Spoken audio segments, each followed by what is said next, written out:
good evening or good afternoon, as it will be when you're consuming this, I would imagine, if you're one of the many people who subscribes and instantly listens to this as soon as they get a notification that a new Slogging It pod is out.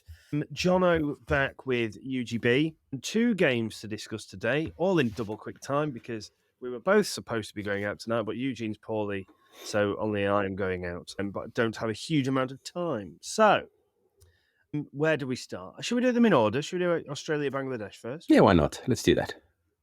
Right. Australia won. Perfect. Next. I mean, I didn't think they were going to win it when I saw the score that Bangladesh put on the door. You know, what's that saying? You always bat first, put runs on, and scoreboard pressure then tilts. But yeah, I mean, what a fantastic innings by Bangladesh to get them to, what was it, 303 or whatever it was? 306, yeah. 306, yeah. Having been put in as well. Yeah, exactly. I thought they batted very well.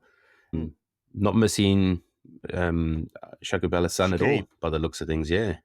No. So obviously Mamadullah's gone up the order, and Hridoy has obviously come in, I would think, Hridoy's come in for Shakib. They all were pretty steady, weren't they? Both openers 36. Shanto was captain, he got 45. Hridoy on his return to the side 74. Mamadullah 32. Raheem 21, Miraz 29. Obviously, the back end single figures, the three of them, but the Fizz unrequired to bat. So yeah, they were 306 for 8 from their 50. Yeah, there was no wickets in clumps for a change. Normally, normally when you get those scores that you there's like a bunch of wickets that fall in clusters, but there was good partnerships. I mean, 76 for the first, 106, 170, 214. There was just looked like they gave themselves time to get in and post a good total. Like a minimum of 30 between each wicket rather than we've seen a lot in this tournament, haven't we? People lose one, they lose 2 or 3 pretty quickly and then puts them straight back on the back foot. Yeah, it's almost like Robbo was on the phone to them, just telling them to take their time. I mean, he's spoken so highly about them for so many weeks. Oh, well, exactly. Yeah. I mean, that would have been a huge result for Bangladesh. Maybe it'd have been them just giving Robbo, because obviously all avid listeners to the podcast, a big up yours. How they managed to turn over to Australia today. From a bowling perspective for the Australians, Mitchell Starc rested. Hazelwood pretty steady as always, went at 3s, 21 off 7. Cummins went at 7s. He's not really had the best of World Cups with the ball. Sean Abbott, first game, 2 for 61 off 10. It's a reasonable return. Mitch Marsh went at 12s. So he actually owed the side 48 runs before he even got the bat in his hands. So we'll talk about his batting in a second, but yeah, that 48 doesn't seem like a lot. No. Tampa just carrying on his great work, 2 for 32 off 10. Travis Head, none for 33 off 6, going at 5.5. And Stoinis, 1 for 45 off 5. Cummins and Stoinis finished innings. So that's why it looks like they're elevated there. Yeah. So they took some tap towards the end of the game. It looks like Stoinis seems to be one of those guys that's putting his hand up and saying, "Well, come on, I'll do the late overs if nobody else wants to." And Cummins obviously being captain, it looked like he did that again today. And yeah, I mean, when you anybody that watched the game, you would have seen that there was more edges than middle of the bat shots that came out from. Yeah, it was a pretty. Look, there's no comment section in the scorebook, which is great. So the runs are on the board. But when you looked at the amount of third man and fine leg shots that there might have been a few on that wagon wheel. They seem to back Stoinis, don't they? He's a bit of a partnership breaker at times, and they do seem to trust him. Obviously he bowls a lot of variations, a lot of slow ball bounces into the wicket. But I think batters now, even at the back end, are so good at setting themselves. Obviously you've been a very good batsman in your time. The slower ball versus quicker ball at the back end, I know we're both top order batters, but if we were to bat at the back end, would you set yourself for a slower ball and then back yourself to adjust to a quicker ball or an on-pace delivery, or set yourself for on-pace and be able to adjust yourself for off-pace? Yeah. I mean, it's exactly what the commentary team said today. They're setting themselves for the slower ball, and if the quicker ball comes, you just there, because it's the slower half tracker has become such a common ball that people are going to now, because the boundaries are longer square than they are straight. So it seems to be something most of the bowlers are going to. And sometimes it works, sometimes it doesn't. In today's terms, it didn't, unfortunately. Most of the time it was going over the keeper's head, even though it was the slower ball. But yeah, I mean, personally, never been in this situation. It sounds like the best way to do it is set for the slower ball, and if the quicker one comes, you adjust to that. Yeah, I think it's probably easier to adjust to an on-pace delivery rather than set yourself for an on-pace and have to adjust. But so on to Australia's batting. Travis Head obviously came in and got 100 and then I think 80 in his first 2 games, but since has struggled a little bit, hasn't he? Only making 10 from 11 today, getting cleaned up by Taskin Ahmed.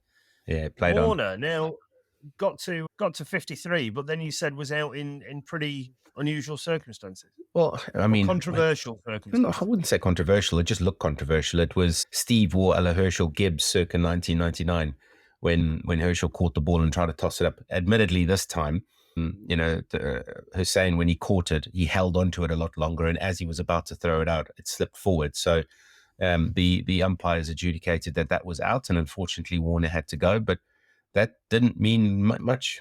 I mean, Mitch Marsh and Steve Smith, the way that they were batting, Mitch Marsh, he's come into some form. From the South African series, he seems to have carried it right the way through. Yeah, I mean, 17 fours, 9 sixes. This must in 177, not out of 132. Is this his first game back or his second game back? Because I know he went second. home. Yeah, second game back. Yeah. Back. Okay. Yeah. I would this though. The shots that he was hitting, those 9 sixes for, looked like he was just timing them. They weren't aggressive shots. It's almost like he was just placing them into which row of stand he was putting them into. They were nicely, okay, I want to go, row 13. I'll just put that much weight on it. It's almost like he was playing golf. A lot of power, hasn't he? He's such a big bloke. And obviously he spends a lot of time in the gym. And Steve Smith, 63 from 64, 4 fours, 1 6. Obviously coming back into the side today. I think he had a concussion issue, didn't he? No, he had something else. It wasn't concussion. It's when vertigo. You get vertigo. Yeah, that's it. Yeah. So but obviously coming straight back into form. From a bowling perspective, not really much to write home about. Eddie Hassan went at 4, just over 4s. The rest of them going at 1 at 6 sixes, 2 at 7s, and 1 at 8.5. So probably not the finest bowling performance from the Bangladeshis. And the Fizz came on as third change, which strikes me as unusual because he would normally open the bowling, wouldn't he? But Australia continuing their good run of form into the semi-finals. I think we're on for certainly one cracking game between South Africa and Australia. I'm a bit worried that the India New Zealand game is going to be maybe a bit one-sided with New Zealand's injury issues, but we shall see. A question there quickly before we move on to that. So everybody's talking about India finishing top. If the Netherlands beat India tomorrow by a huge net run rate, there is a chance that South Africa can go first. Okay, so it'll be Australia, South Africa in one semi-final. Yeah, exactly. New Zealand in the other. I totally agree. Yeah. Now, obviously, Pakistan thought, obviously, with a ridiculous result today, that they were going to be in with a shout of potentially upsetting the apple cart and moving into 4th place. One of the commentary team said quite early on, "I've never known a game last such a short period of time because it was basically over between the coin going up and the coin landing." Exactly. Because unfortunately, Babar Azam called the wrong way, and England decided to have a bat, which meant that it was basically impossible from there unless they bowled England out for 10. I think there was. I put it in the group, didn't I? There was a stat where if England bowled out for 100, they needed to. The Pakistanis needed to knock that off in 6 overs or something. So I think Nasser said 100 in 6 overs. So. Yeah, just bonkers. So but onto the England game. As I say, England winning the toss and decided to have a bat first. And almost most frustratingly, like England have actually put a proper game together today across both sides and kind of really showed us what they are capable of. Milan 31, he's been solid throughout the tournament. Bairstow 59 from 61, so almost run a ball. Root 60, Stokes 84. They kind of fell away a bit towards the back end. I think Harris Rauf bowled incredibly well, and there was some brilliant piece of fielding towards the back end from the Pakistanis. But getting to, and I really enjoyed David Willey coming in and just colliding with a few before he was out as he finishes his international career. But 337 for 9 from 50 without ever really looking in a huge amount of trouble. Just shows you what this team is capable of if they give themselves that chance that we keep talking about. Yeah. One of the WhatsApp groups that I was on was like saying if this World Cup was another 6 games long, England have now Yeah, played themselves into form, yeah, which was an interesting one considering it's already been 12 weeks since we started. But yeah, it just feels that England's peaking too late. yes, yeah. Another really interesting piece I heard of commentary today was that England have won 3 games. They only needed to win 2 more, and they would have probably qualified. You know, Yeah, exactly. 5 wins would get you into 4th spot, or yeah. So I mean, just goes to show that they really have made life difficult for themselves, and They have, yeah, probably yeah. flattered by probably coming 7th now. I would think are they? They must be 7th or confirmed 7th. From the Pakistani bowling side of things, Shaheen Shah Afridi went at 7.2s, 2 for 72 off 10. Harris Ralph, expensive up top, but bowled brilliantly at the back end, 3 for 64 of his 10. The spinners didn't really do anything. No. For Iftikhar got 1 for 38 off 7. And Mohammed Wasim, again, a little expensive, but bowled well. Some brilliant reverse swing bowling towards the back end, 2 for 74 off his 10. Shadab, none for 57. Salman Agha, none for 25 off 3. So it didn't really. I don't know. Is that something to do with the toss? And they're probably, by that point, they're just a bit like, oh, we're out of it now. We're really going to struggle. Or what? I don't know. I couldn't really explain it. I expected the Pakistanis to probably put in a better bowling performance than that, despite how well England batted. Yeah. And then they kind of got bundled out for 2-4-4, didn't they? They never really got going, especially with the 2 openers getting 1 between them. Yeah, I mean, I think the scorecard flatters Pakistan a little bit thanks to the tail enders of Wasim and Ralph both scoring. I think they put on 60 for the last wicket partnership there, something around there.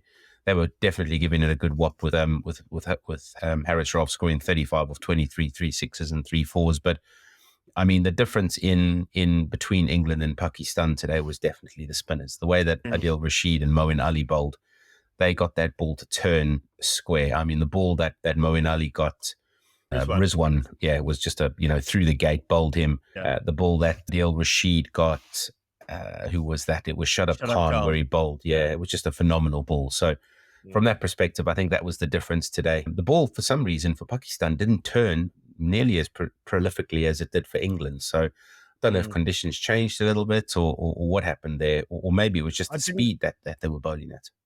Yeah, I think they've been talking about Rashid bowling a lot slower in this World Cup than he probably has previously. Sorry, put my teeth in. But look, the big thing for me, and I think there's been a real swell of support for David Willey to see him get 3 wickets. That he actually achieved his 100th international white ball wicket in his last ever game today. So I'm really, really happy for him, and I think he'll feel like he's signed off in a nice way personally to have that extra accolade against his name. I think he can now disappear off into retirement and be reasonably happy with and he should be very proud of the career that he's put in. Someone that probably never the most, I don't want to say popular because he's a popular guy, but probably never talked about in the way that other cricketers are talked about. He's probably one of the guys that's had to fight harder for any kind of positive accolades that he's received, and obviously probably hasn't been treated as well as it'd be interesting to see what the central contract situation would be if they were doing them at the end of the tournament rather than doing them 6 weeks, Very true. 3 weeks before the tournament. So yeah, but run through the bowling card. David Willey 56 from 10. Wokes 1 for 27 off 5.5. Bowled well up front. Rashid 2 for 55 from 10. Atkinson 2 for 45 from 8. Bowled okay. Still obviously a very young man, got a lot of learning to do, but I think he's certainly one for the future.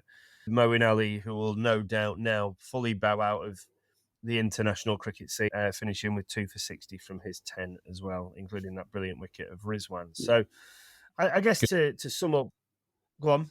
It was a good win, simple as. I mean, it was two of the 3 of us called it on Super Brew, which is good. I know Robbo and myself both said England were going to win. You said Pakistan were going to win, which I was quite surprised with. But what? I mean, I had to quickly get that in there. I said Pakistan were going to win because England won, right? that's just how my predictions work. Yeah, I should have some kind of anti-prediction game, and then I'd be top of that without question. Can you play Australia? Yes. No, never.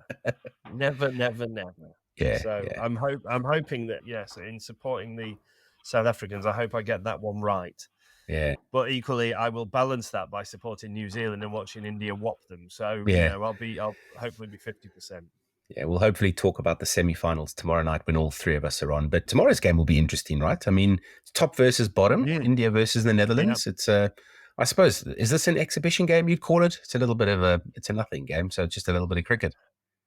It's not a nothing game for the Netherlands, certainly. I mean, if they could turn India over, that's huge, right? That'd be their showpiece. That'd be probably their biggest ever victory when you consider how good India have been throughout this tournament. Well, here's an interesting one. I just looked at the leaderboard. So if the Netherlands happen to turn over India, they actually qualify for the Champions Trophy. That puts Bangladesh and Sri Lanka into 8th and 9th place. So that'll be interesting. Wow. So they'll move up into 8th place themselves by beating. So they've got it all to play for. So it's not a nothing game for them. You're absolutely right. Yeah. And maybe, do India take their eye off the boil a little bit, unless they, if India don't get absolutely hammered, there's no way that they're going to lose first place. So they might rest a couple of key bowlers. I don't know. But then you look at who they've got to come in, like Vishan Kishan, Ravi Ashwin. There's some pretty strong players sitting on the bench for India. So we shall see. But that will be myself. Oh, is that the three of us tomorrow, or just me and Robbo? We'll probably do three of us because we want to do the semis, right? So we want to tee up the semis. Semi-final. Yeah. Okay, fine, lovely. Right. Well, in which case, I'm going to go and jump in the shower. People want to see right now, but thank you. Oh yeah. Imagine a bear scratching himself against a tree under a waterfall. That's basically what's about to happen. Fair about. I'll then iron my shirt and I'll go. So lovely. Yes. But thanks for joining me, Eugene. Thank you to all of you guys for tuning in as always, and we will be back with you tomorrow. Cheers. Bye.